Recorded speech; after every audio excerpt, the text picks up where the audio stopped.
C'est un combat semblable à celui de David contre Goliath. Dans le rôle de David, Éric Magnien, régisseur de théâtre L'Orienté. Dans le rôle de Goliath, le fabricant d'ordinateurs Asus. Tout commence en mai 2008 quand Éric décide de s'acheter un ordinateur. Je voulais acheter un ordinateur, mais je ne voulais pas les logiciels qui étaient installés avec parce que j'utilisais déjà avec un autre ordinateur des logiciels libres, donc sous Linux.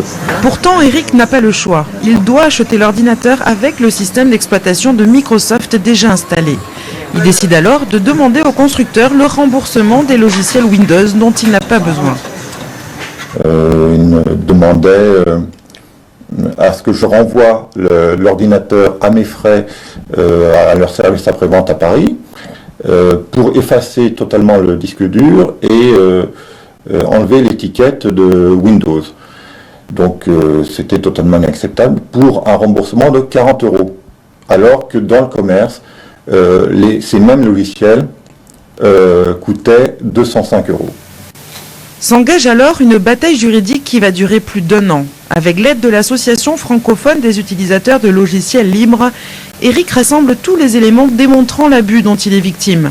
Face à lui, une armée d'avocats experts, un combat inégal, mais Éric sait qu'il est légitime. En août 2009, la justice condamne le constructeur.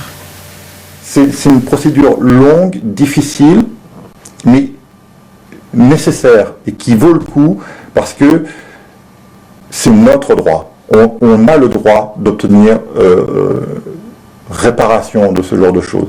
On a le droit d'obtenir le remboursement de ces licences.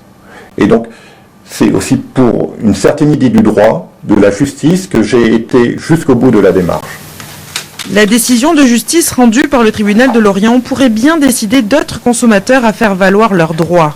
Le 2 décembre dernier, la société Acer a été condamnée pour la 5e fois pour des faits similaires.